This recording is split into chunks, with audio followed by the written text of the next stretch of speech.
हमारे चैनल को सब्सक्राइब करें और बेल आइकन दबाएं।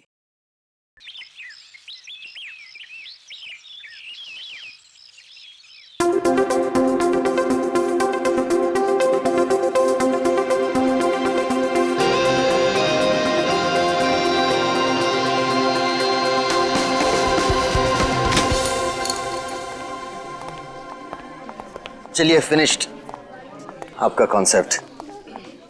ठीक है, मेरी वसीयत पे ऑटोग्राफ लेने आया। ये आपकी वसीयत नहीं, ये मेरा फ्रस्ट्रेशन है। ये आप ही का कॉन्सेप्ट है जिसे आपने मुझ पे स्क्रिप्ट लिखवाया। बहुत पुराना है यार। पुराना कहाँ है? नहीं, सफेद है, कड़क है। अरे मैं पेपर के नहीं, आपके कॉन्सेप्ट की बात कर रहा हूँ। कॉन्सेप्ट बहुत पुराना है। पुराना क्या है? कुछ भी नहीं है। कितने सालों से यही चलता आ रहा है। अरे हीरोइन भाग के गले मिलते तो मिलने दे, गाने बजते तो बजने दे। आजकल तो सेंसर की प्रॉब्लम भी नहीं है। देखिए मैं क्या बोल रहा हूँ सर, हम कुछ हटके ट्राई नहीं कर सकते हैं? कुछ अलग, कुछ नया। हटके क्या है? कुछ भी नहीं है। देख, मैं तुझे फिल्म में बनाने का फॉर्मूला समझा था। यहां से हम लोगों ने हॉलीवुड का रोमांस ली, अब वहां से जापानीज फिल्म की हम लोगों ने कहानी ली। अब परायों से इतना ले रहे हैं तो अपनों को छोड़ेंगे? कैसे छोड़ेंगे? पकने दे। अब मैं इसमें कॉमेडी डाल रहा हूं। ये कॉमेडी, ये कॉमेडी, ये कॉमेडी। एनीवे देखिए सर, मैं बहुत डिप्रेस्ड हूँ। मेरा अभी अभी ब्रेकअप हुआ है, मेरा दिल टूटा हुआ है। मैं आपकी कॉमेडी फिल्म नहीं लिख सकता हूँ। तो दिल टूटा है ना, पेन कहाँ टूटा है? मैं तुझे आइडिया देता हूँ। एक विलन वहां से चल के यहां आके और एग्रीमेंट पे साइन करने के लिए कहता है। सामने वाली पार्टी तैयार नहीं।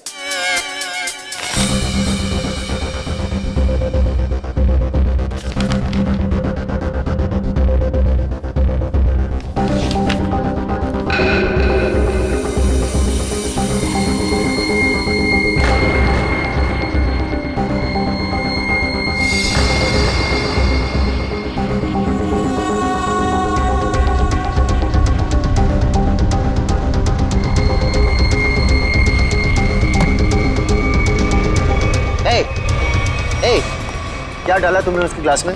हाँ, क्या डाला ग्लास में? रुको।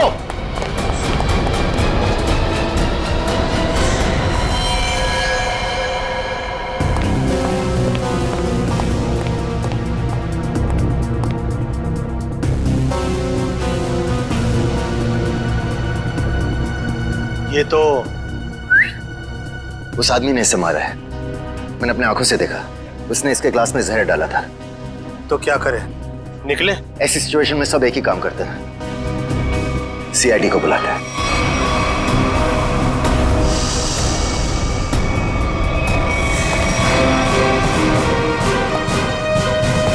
Yes sir. सर मैंने ही फोन किया था। Mister UD, yes. आपके और अरमान जी के सामने मारा है। मुझे पता नहीं, इन्होंने देखा है। इन्होंने देखा। इन्होंने? मिस्टर यूडी, हमने सुना है कि आप कहानी वगैरह भी लिखते हैं। जी सही सुना आपने। मैं कहानियां लिखता हूँ लेकिन आइडियाज ये देते हैं। ये वाला मिला नहीं था। क्या हुआ? ये खूनी कचरा है। मिस्टर यूडी, आपने इस आदमी का खून होते हुए देखा? जी, उस लड़के ने इनके जूस में कुछ मिलाया था। ये लैपटॉप? उसी का है, छोड़ के भाग गया। भागते चोर की लंगोटी छोड़ गया? मतलब चोर निकल लिया, लंगोटी छोड़ गया। इसमें तो कुछ भी नहीं, खाली। कमाल है, हिम्मत तो देखो उसकी। इतने लोगों के सामने जूस में जहर मिला के मार डाला इसे, और फिर यहाँ से भाग भी गया। सर मैंने उसे पकड़ने की कोशिश की लेकिन वो... अरे राइटर पेन पकड़ सकते हैं, मुजरिम नहीं। छोड़िए, हम लोग निकले। हाँ, आप लोग जा सकते हैं, मगर जरूरत पड़ी तो आप दोनों को फिर मिलना पड़ेगा। मेरी तो नहीं पड़ेगी, शायद इनकी पड़ जाए। राइटर लिख के देगा। कर ली। सर, हम लोग यूडी जी का फोन नंबर और एड्रेस लेके आते हैं। अरमान जी, अरमान जी, हाँ, अरमान जी, आप तो रियल लाइफ में भी स्टार है। Thank मैं आपका बहुत बड़ा दीवाना हूँ। वो तो आपकी एज से नजर आ रहा है। मैं बचपन से आपकी फिल्में देखते आ रहा हूँ। तो फिल्में डिस्कस कीजिए ना, एज क्यों डिस्कस करना है? कितने बढ़िया डांस करते हैं आप। Thank you so much. देखिए, यहाँ पे कोई मर गया है और आपको इनकी डांस की पड़ी हुई है। अब अरमान जी, ये कौन है? इन्होंने मेरी फिल्म लिखी है, ये यूडी है। ओह, फिल्म आपने लिखी है? जी। Very good very good. अरे फिल्मों में गाने वाले डाले हैं कि नहीं? Of course. मुझे बहुत सारे गाने चाहिए। सर का डांस हमें बहुत पसंद है सर। हाँ, अरमान जी, अगर आपको क्राइम फिल्म में किसी जांबाज पुलिस ऑफिसर की जरूरत पड़ेगी ना, तो मुझे बुला लेना। मुझे अच्छा डांस करना भी आता है। दिखाओ दिखाओ। जो देखा ना वो काफी है। हम निकले। अरे कहाँ जा रहे हैं आप? अरमान जी, वैसे आप यहाँ क्यों आए थे? हम लोग की फिल्म हैप्पी एंडिंग के प्रमोशन के लिए आए थे, जो कि 21 नवंबर को रिलीज हो रही है। सुपरहिट फिल्म है, कॉमेडी है, धमाल है, बेमिसाल है। अपने परिवार के साथ देखना जरूर देखूंगा। मैं अपनी वाइफ को साथ में लेके जाऊंगा और स्क्रीन के सामने डांस भी करूंगा। आप सीआईडी है ना? हाँ, आपको कोई शक है क्या? नहीं, हमारी तरफ से आप सबको शुक्रिया। आपकी वजह से हम सब सेफ हैं। वो तो है। निकले। चले। अरे एक सेकंड जरा बताइए ना कि अगली बार आपसे कब मिलेंगे? 21 नवंबर को अपनी नजदीकी थिएटर में। आपका फोन नंबर और एड्रेस चाहिए था। This is my card. Best luck for your film. Thank you so much. Best luck sir. Thank you so much. कर लिए।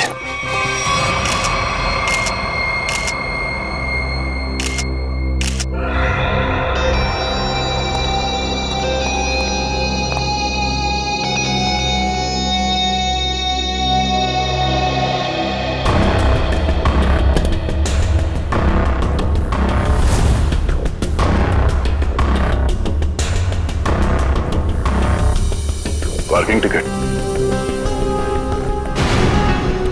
प्रतीक, ये आदमी यहाँ होटल में ठहरा था या कहीं बाहर से आया? नहीं सर, ये हमारे होटल के गेस्ट नहीं है, कहीं बाहर से आया था। ये जो लड़का भागा है, उसका चेहरा तो देखा होगा ना आपने? हाँ सर, देखा है। इसका स्केच बनवाइए जरा। Okay sir. और ये पार्किंग टिकट है, मतलब किसी गाड़ी से आया था। देखो जरा। जी सर। इस पे जो गाड़ी का नंबर लिखा हुआ है ना? जी। देखो गाड़ी कहाँ पे है। जी सर। फ्रेडी, वॉचमैन से पता करो जो आदमी यहाँ से भागा था वो यहाँ से बाहर गया कैसे। Yes sir.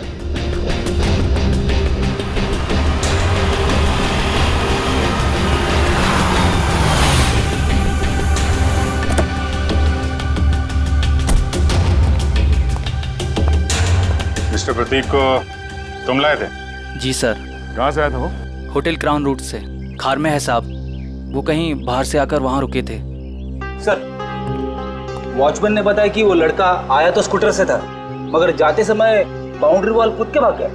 तब तो स्कूटर अभी भी यहीं पे होगा। देख, तुम सीसीटीवी फुटेज चेक कर लो, तब तक मैं होटल क्राउन रूट चेक कर लेता हूँ जहाँ पे प्रतीक ठहरा हुआ था। ठीक है। देखिए, हम लोग सीआईडी से। आपके ये गेस्ट मिस्टर प्रतीक, इनका किसी ने जहर देके खून कर दिया है। हे भगवान। मैडम, हमें आपके इस गेस्ट के बारे में वो सारी जानकारी चाहिए जो आप लोगों के पास है। सर, मिस्टर प्रतीक दिल्ली के रहने वाले हैं और यहाँ बिजनेस के सिलसिले में वो हमेशा आते जाते रहते हैं और वो जब भी आते हैं हमारे होटल में रुकते हैं। हमें मिस्टर प्रतीक का कमरा दिखाइए।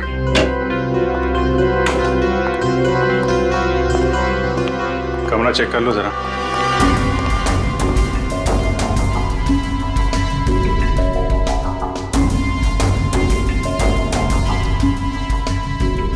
काफी भारी है सर, ऐसा लग रहा है इससे प्रतीक जी वो पूरे 1 साल का कपड़ा पैक करके आते थे।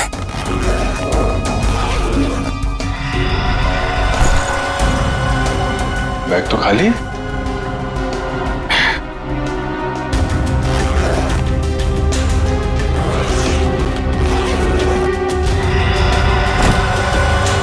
खाली बैग और बैग तो भारी है।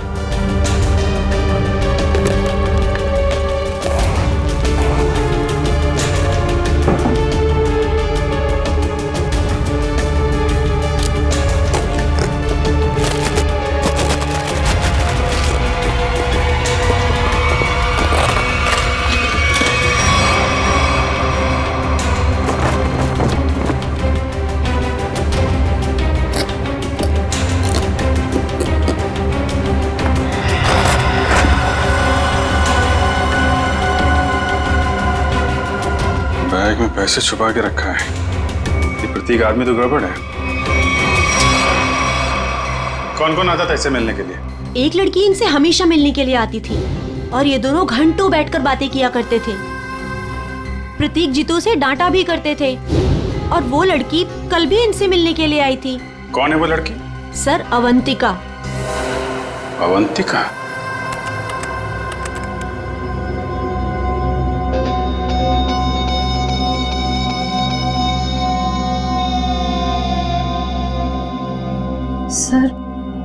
सर वो स्कूटर काफी देर से वहीं पर है।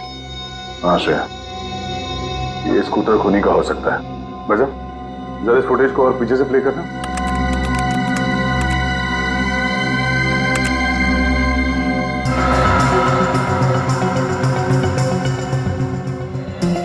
सर, यही वो आदमी। जरा पॉज करो।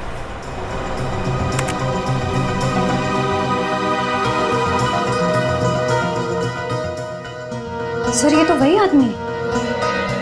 हाँ श्रेया, स्कूटर का नंबर लेकर आरटीओ से पता करो ये स्कूटर किसके नाम से रजिस्टर्ड है और उसका एड्रेस है क्या।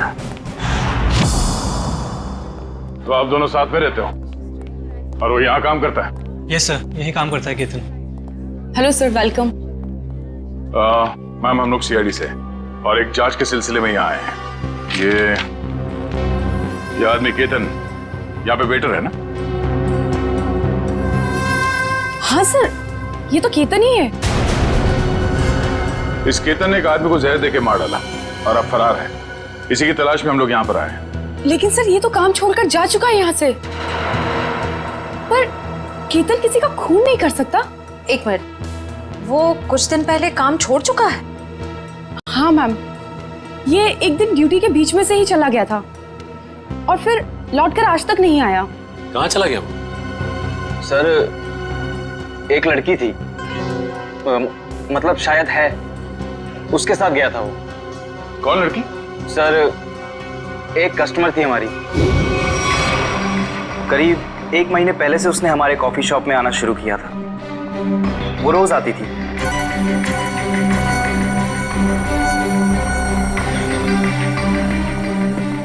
और उस कोने वाली टेबल पर जाकर बैठ जाती थी। उस टेबल पर केतन सर्विस देता था।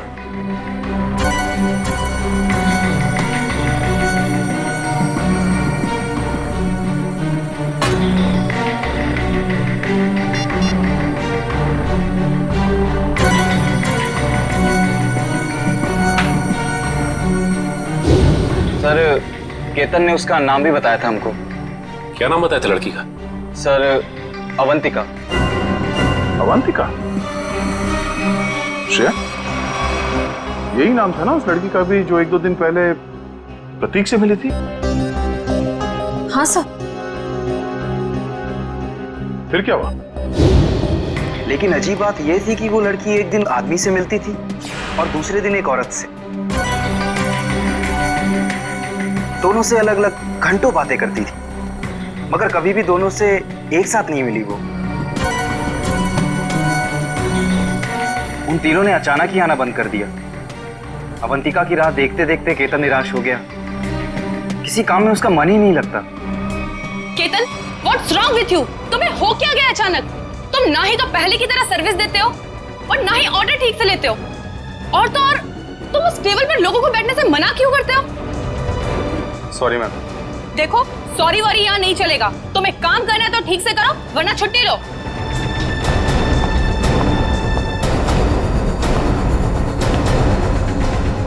यार, अपने दिमाग से उसका ख्याल निकाल यार। अवंतिका ने वो टेबल खरीद नहीं लिया है, ना ही हमेशा के लिए रिजर्व किया है। यार, एक कस्टमर थी, अब नहीं है। बस नहीं यार, मैं उसे भूल नहीं पा रहा हूँ। उसने कुछ बताया भी नहीं और अचानक से गायब हो गई।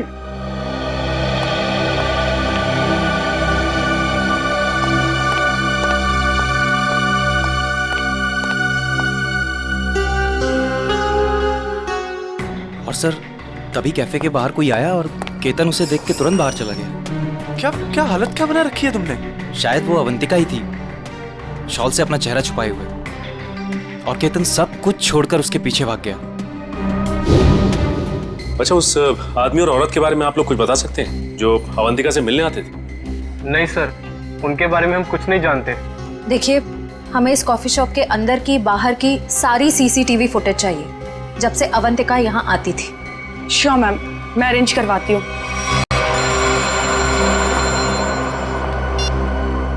डॉक्टर साहब,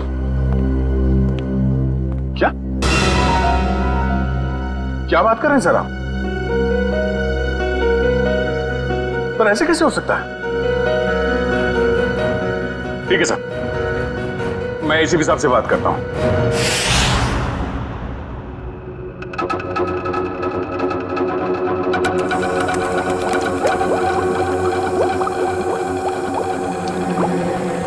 अरे आप ये क्या कह रहे हैं डॉक्टर साहब?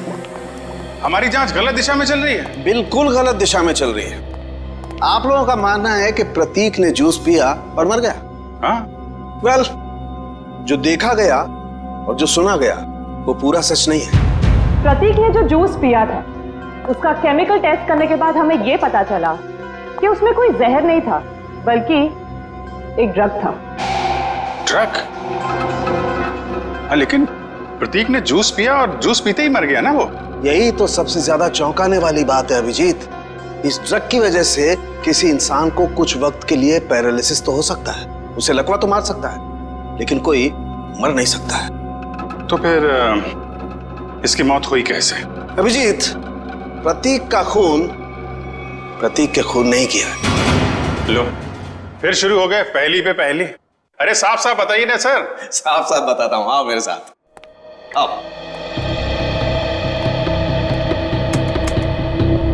ये देखो, ये प्रतीक की ब्लड सेल्स और ये एक नॉर्मल इंसान के ब्लड सेल्स। दोनों में फर्क है, और फर्क ये है कि प्रतीक को थैलेसीमिया है। थैलेसीमिया जो हीमोग्लोबिन की गड़बड़ी से होता है? बिल्कुल अभिजीत। और ऐसे रोगियों को जिंदगी भर किसी स्वस्थ इंसान की खून की जरूरत पड़ती है, और हाल ही में किए गए ऐसे ही किसी ब्लड ट्रांसफ्यूजन ने प्रतीक की जान दी। ओह, मतलब हाल ही में जो प्रतीक को खून दिया गया था उस खून में गड़बड़ी थी। बिल्कुल, और इस खून में टॉक्सिन्स मिलाए गए थे। मतलब इस खून को जानबूझकर जहरीला बनाया गया था, जिससे इसकी मौत हो गई। प्रतीक के मरने की शुरुआत तो कुछ दिन पहले ही हो चुकी थी। केतन उसके जूस में कुछ डालता या नहीं डालता, इसकी मौत तो पक्की थी। सर, इसका मतलब खूनी केतन नहीं, कोई और है। हाँ, लेकिन केतन ने भी तो इसे पैरालाइज करने की कोशिश की थी। अब ये कौन है जिसने इसकी बीमारी का फायदा उठाया और इसकी जान ले ली? एक आदमी और दो दुश्मन। हाँ जी, मुझे 1 महीने के सारे कॉल रिकॉर्ड डिटेल्स चाहिए, और खास करके 24 घंटे के।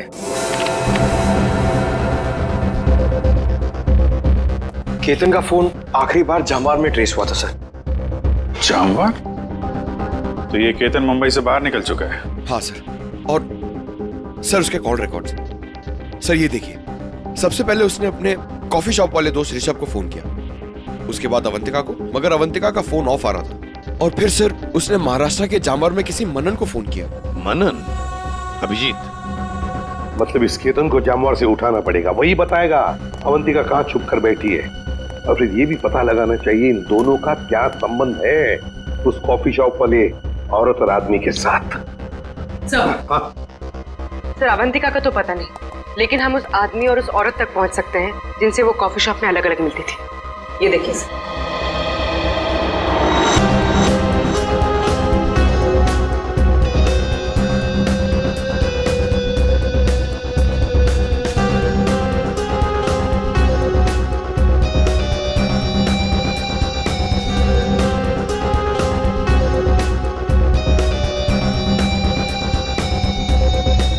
ये लोग तो काफी अमीर दिखते हैं सर, फिर भी यहाँ आने के लिए अपनी कार की बजाय टैक्सी का इस्तेमाल किया है। वही तो अभिजीत, एक टैक्सी के नंबर प्लेट से उनके ड्राइवर्स का पता चल जाएगा, और ये ड्राइवर्स हमें बताएंगे इस अमीर आदमी और औरत के बारे में।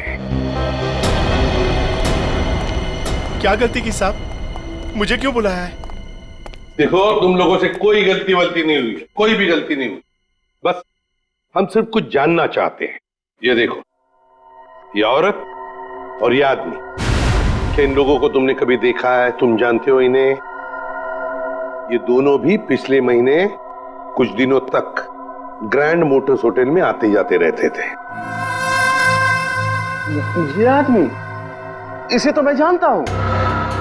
ये तो एक बार मेरे टैक्सी में बैठा था। कौन है ये? कहां से बैठा था तुम्हारे टैक्सी में? कौन है ये साहब, मैं नहीं जानता हूँ, लेकिन पिछले महीने जुहू सर्कल पे एक कॉलोनी से इसे मैंने उठाया था सुबह सुबह। इसके पास 1000 रुपया था साहब। मेरा भाड़ा 390 रुपया था।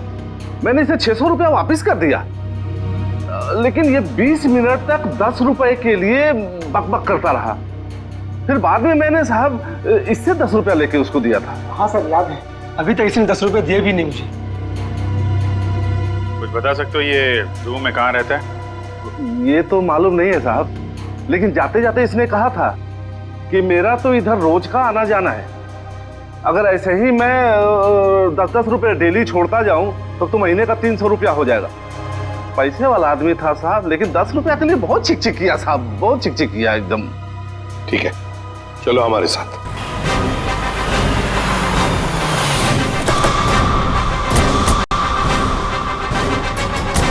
कहाँ पे? हाँ जी सर, यहीं से मैंने उठाया था उसको और होटल से लाने के बाद यहीं पर छोड़ा भी था मैंने उसे। यहाँ पे? जी। यहीं आसपास कहीं रहता होगा। आसपास चेक करो, पूछो लोगों से।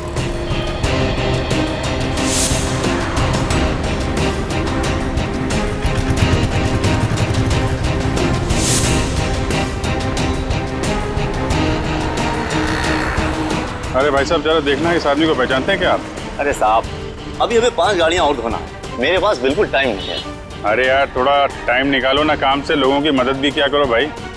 ठीक है साहब, लाइए दिखाइए फोटो। ये देख। अरे ये तो अपने निरंजन साहब हैं। निरंजन साहब? हाँ साहब, ये यही तो रहते हैं। वो सामने वाले दूसरे बंगले में, बंगला नंबर 707। और हाँ साहब, इनकी तीनों गाड़ियां रोजाना मैं ही धोता हूँ। अच्छा, थैंक यू वेरी मच। 707 ना? जी हाँ, 707। Thank you.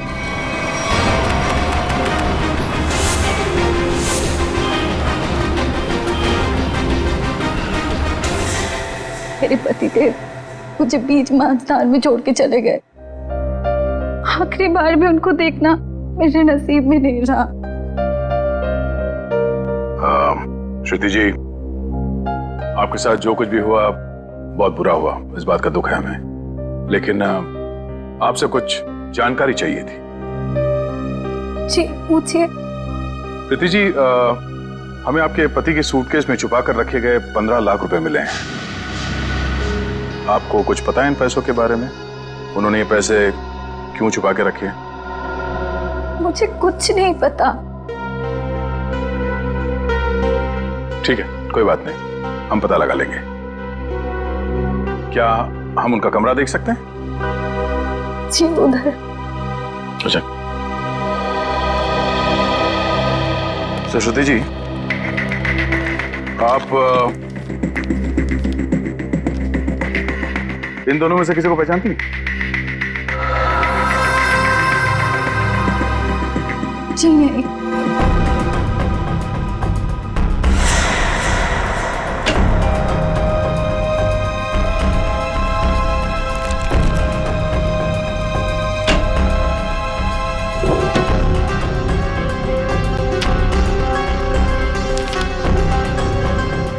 ये प्रतीक ऐसा क्या काम करता था कि अलग अलग अकाउंट से इतने सारे पैसे आए यहाँ पे?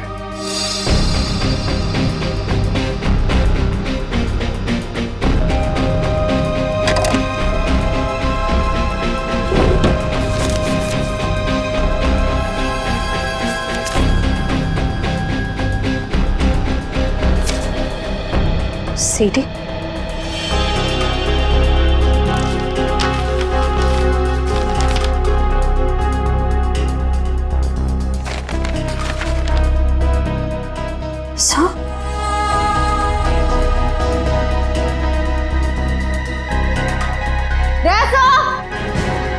आशा, ये देखिए।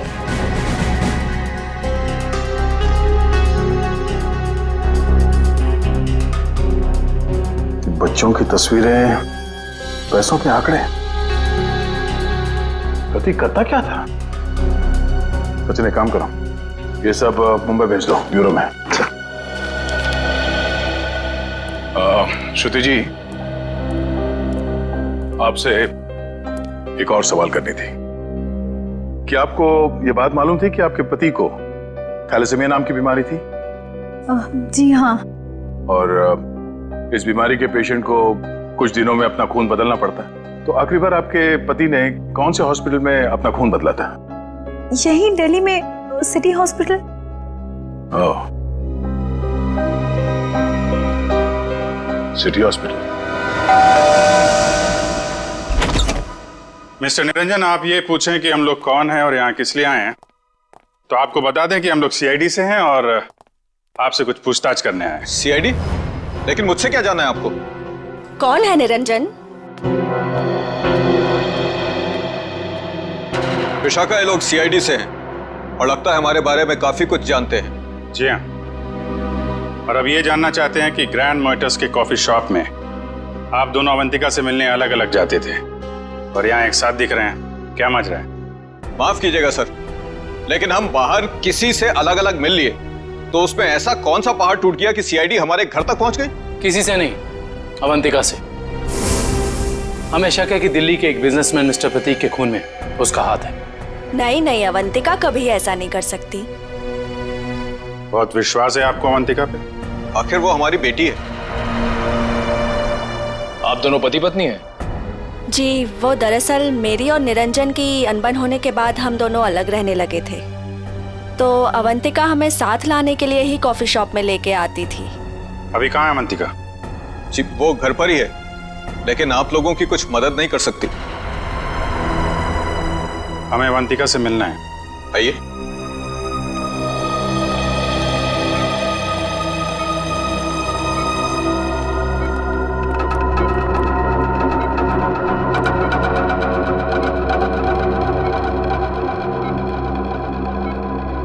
क्या हुआ इसे? सीढ़ियों से गिर गई थी, सिर में चोट लगी है, तब से कोमा में है। डॉक्टर्स ने कहा है कि कुछ महीनों में इसे होश आ जाएगा, इसीलिए इसे हम घर ले आए और घर से ही सारा ट्रीटमेंट चला रहे हैं।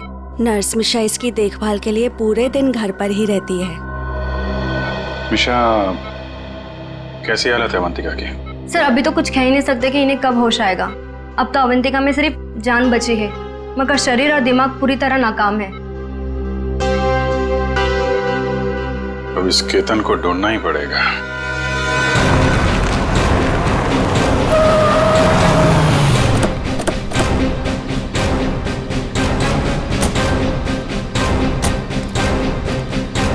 सुनिए जी, ये मनन कहाँ पे? वो वहाँ पे।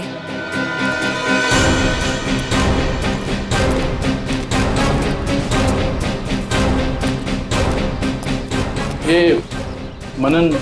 हाँ जी, आप कौन?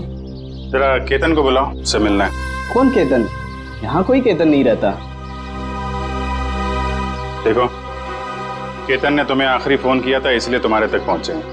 अब अगर झूठ बोलोगे तो तुम्हें भी साथ में ले जाएंगे। कहाँ ले जाएंगे? वहीं जहाँ बिगड़े हुए लोग ठीक किए जाते हैं, मुजरिमों की मरम्मत की जाती है। अगर केतन यहाँ पे निकला तो उसको छुपाने के गुनाह में तुम्हारी भी मरम्मत हो जाएगी, समझे तुम? नहीं नहीं साहब, ऐसा मत कीजिए। वो अंदर छुपा है, उसके चक्कर में मैं नहीं फंसना चाहता।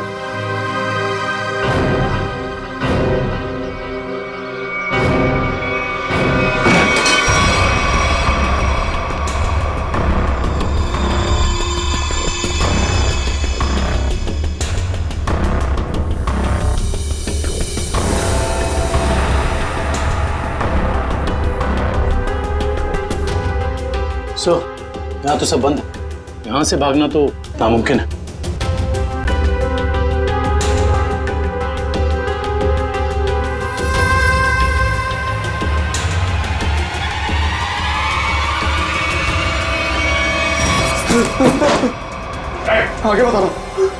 आगे बताना साहब, मैंने सब बातें सुन ली आपकी। अगर आप आगे आए तो मैं खुद को मारूंगा साहब। अरे वाह, वहां दिन दहाड़े होटल में जूस में ड्रग मिला के आदमी को मारने की हिम्मत है तुम में। और यहाँ इतने डर गए हो कि खुदकुशी कर रहे हो? हाँ? नहीं साहब, मैंने नहीं मारा साहब, मैंने उसे नहीं मारा। उसने कहा था उस दवा से प्रतीक कुछ दिनों के लिए कुछ भी नहीं कर पाएगा, पैरालिसिस हो जाएगा उसे। हाँ, ये तो तुम सही कह रहे हो। अब ये भी सही सही बता दो कि किसने कहा था। देखो केतन, अगर कातिल को पकड़वाने में तुमने हमारी मदद की तो तुम्हारी सजा कम भी हो सकती है, हैं?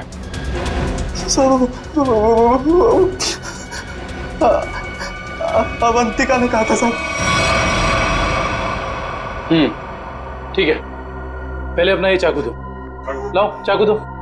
आजा। कुछ नहीं होगा तुम्हें। चाकू दो। आजा। लाओ लो।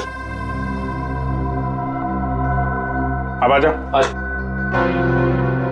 आजा।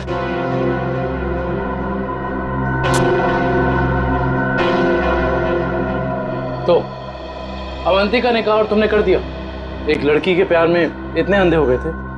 साहब, अवंतिका को बहुत बुरी तरह मारा था प्रतीक ने, मुझसे उसका दुख देखा नहीं गया, इसलिए उसकी मदद करने का फैसला कर लिया साहब, और नौकरी की परवाह किए बिना उसके साथ निकल गया साहब। देखो केतन, मुझे पता है कि तुम मुझे बहुत पसंद करते हो, पर इस वक्त मैं बहुत अकेले हूँ और सिर्फ तुम ही मेरी मदद कर सकते हो। प्लीज मना मत करना। प्लीज आप रोइए मत, मुझे बताइए क्या कर सकता हूँ मैं आपके लिए।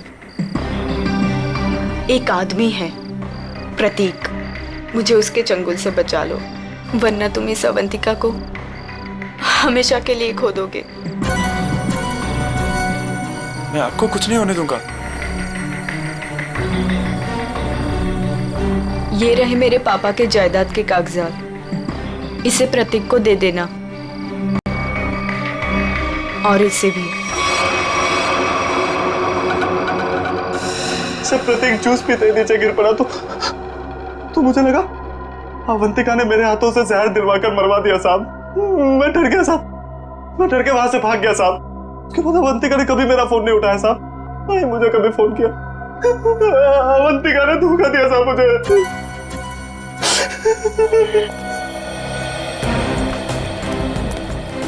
सर, ये प्रतीक आखिर अवंतिका से चाहता क्या था? ये तो तय है कि दोनों के संबंध ठीक नहीं थे, लेकिन असली कहानी क्या है ये तो अवंतिका के होश में आने के बाद ही पता चलेगा।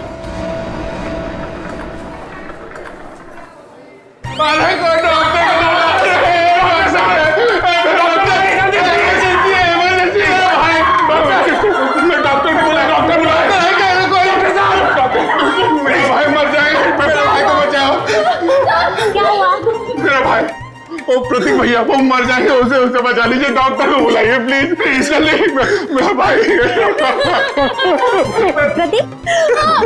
प्रतीक भैया देखिए, वो इस हॉस्पिटल में ब्लड ट्रांसफ्यूजन के लिए आते थे, उन्हें थैलेसीमिया की बीमारी है। हाँ प्रतीक, कैसे है वो? अब तक तो बिल्कुल ठीक थे, अचानक चक्कर आ रहा है उनको, और पता नहीं कुछ और क्या हो रहा भैया, सांस लेने में तकलीफ हो रही है। प्लीज डॉक्टर बुलाइए ना, उसी डॉक्टर को जिसने इलाज किया उसका। अच्छा रुकिए, मैं बुलाती हूँ। Please doctor.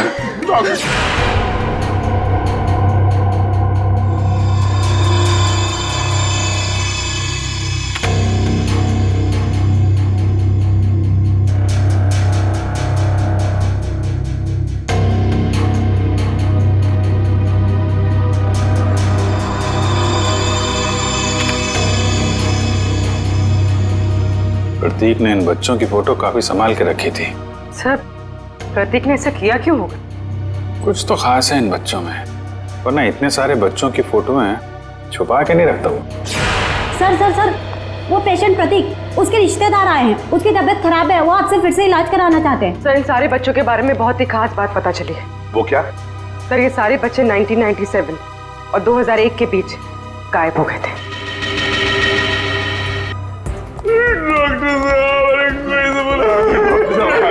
जी, कहाँ है प्रतीक? मैंने उसका इलाज किया था। अरे डॉक्टर साहब, आपने मेरे भैया प्रतीक का ब्लड ट्रांसफ्यूजन किया था? जी। अरे डॉक्टर साहब, मरीज है कहाँ?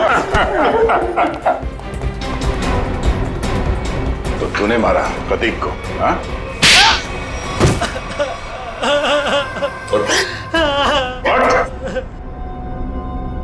कौन है आप लोग? सीआईडी। अब फटाफट पकना शुरू कर, वरना बताता हूँ। मेरे पास एक आदमी का फोन आया था। उसने मुझसे कहा प्रतीक को जहर मिला हुआ खून देना है जिससे वो मर जाए। इसलिए मैं। शर्म नहीं आती तुम्हें? एक डॉक्टर होके तुमने मरीज का खून किया। सॉरी, वो गलती हो गई।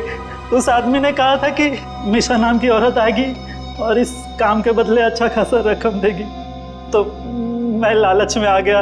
ओह, मिशा। नर्स मिशा इसकी देखभाल के लिए पूरे दिन घर पर ही रहती है। ओह नो, ये मिशा अभी अवंतिका की देखभाल कर रही है। चलो।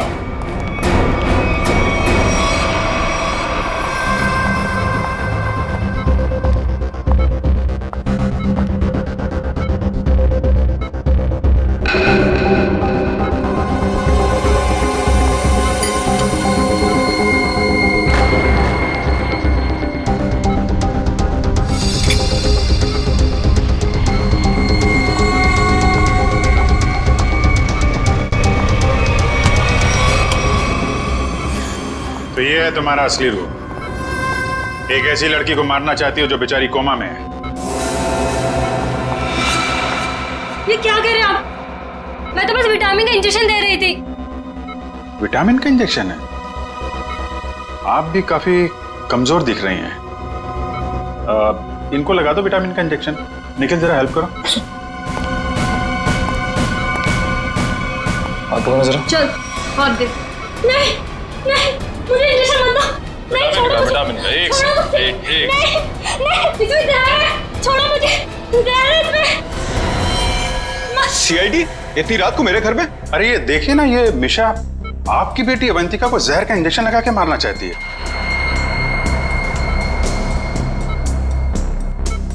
आपकी बेटी अवंतिका आपकी बेटी? सही कह रहा हूं ना मैं? क्या मतलब है आपका?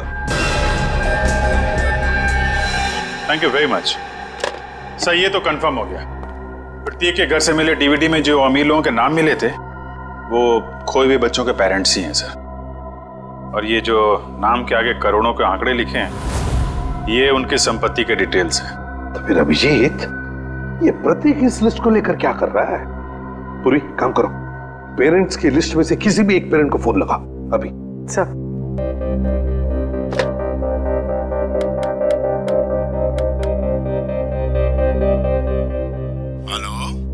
Hello mister Kumar. हाँ जी, मैं सीआईडी से बोल रही हूँ। हमें आपसे कुछ बात करनी है। सीआईडी से? कहिए, क्या बात करनी है आपको? मिस्टर कुमार, मैं इंस्पेक्टर अभिजीत सीआईडी से। हम आपके खोए हुए बेटे सोहम के बारे में कुछ पूछना चाहते हैं जो दिसंबर 1998 में गायब हुआ था जब वो 7 साल का था। माफ कीजिएगा, हम आपके पुराने घाव को ताजा कर रहे हैं, पर क्या उसके बाद से सोहम के बारे में आपको कुछ पता चला? कोई चीज, कोई बातचीत? पता नहीं आप लोग ये क्यों पूछ रहे हैं, मगर 3 महीने पहले एक लड़का सोहम होने का दावा कर रहा था, पर वो जालसाज निकला। मेरे 6 करोड़ लेके भाग गया। My God. मिस्टर कुमार, आप परेशान मत होइए, हम इसकी जांच करेंगे और आपसे जल्दी कांटेक्ट करेंगे। ठीक है। Thank you very much. Thank you. Sir, कहीं अवंतिका भी ऐसे कैरेक्टर तो नहीं? हो सकता है। हमें सब कुछ पता चल चुका निरंजन जी। जिन अमीर परिवारों के बच्चे बचपन में खो जाते थे, ये प्रतीक अपने आदमी वहां भेजता था उनके खोए हुए बच्चे बना के, ताकि पैसे कमा सके। उसके घर से हमें आपका नाम मिला है। आपकी बेटी अवंतिका 9 साल की उम्र में खो गई थी, उसके बाद कभी नहीं मिली। ठीक कह रहा हूं मैं? हाँ, मुझे शुरू से मालूम था कि ये लड़की मेरी अवंतिका नहीं बल्कि रीता है, लेकिन इसे झुटलाने का कोई सबूत नहीं मिल रहा था मुझे। एक दिन मैंने इसका पीछा किया। जब सच्चाई सामने आई तो मेरे पैरों तले से जमीन खिसक गई।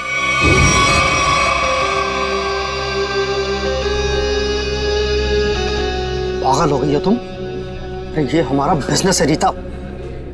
हम उन अमीर लोगों को लूटते हैं जिनके बच्चे उनसे काफी पहले बिछड़ चुके हैं। कुछ देर के लिए नकली सही, लेकिन उनको उनका बच्चा तो मिल जाता है ना, और हमें उनकी दौलत। प्रतीक जी मुझे माफ कर दीजिए, मुझसे अब और ये नाटक नहीं होगा। कैसे नहीं हो सकता? 55 करोड़ रुपए का प्लान है। इस तरह अगर तुम बीच में छोड़ के चली गई तो अरे किए कराए तो पानी फट जाएगा। समझने की कोशिश कीजिए प्रतीक जी, उस निरंजन को मुझ पर शक हो गया है, और इस तरह कब तक मैं उनकी बीवी विशाखा को बेवकूफ बनाती रहूंगी। अगर उस निरंजन ने डीएनए टेस्ट करवा दिया तो मैं तो सीधा जेल में चली जाऊंगी। कुछ नहीं होगा, तुम बस निरंजन से पैसे निकलवाना शुरू तो करो। जैसे ही तुम सारे पैसे मेरे हवाले कर दोगी, वैसे ही मैं तुम्हें आजाद कर दूंगा। प्रतीक जी मैं फंस जाऊंगी। मेरे अगले ट्रिप तक अगर तुमने मुझे 15 लाख रुपए निरंजन से लाकर नहीं दिए ना, तो इस बार भी तुम मेरे हाथों बहुत बुरी तरह मार खाओगी, समझे तुम? मेरी भावनाओं के साथ खिलवाड़ किया था प्रतीक और रीता ने। मुझे लूट कर बर्बाद करना चाहते थे। मैंने इस ईशा की मदद से दिल्ली के उस डॉक्टर को खरीदा और प्रतीक को जहरीला खून चढ़वा दिया, और इस अवंतिका को खुद सीढ़ियों से धक्का दिया। वो मरी तो नहीं, लेकिन कोमा में चली गई। आपके साथ जो हुआ बहुत बुरा हुआ, लेकिन आप कानून की मदद लेने के बजाय खुद मुजरिम बन गए। अब आपको और इस मिशा को जेल जाना होगा, अपने गुनाहों की सजा भुगतने। For more updates, subscribe to our channel, click the show links and enjoy watching the videos.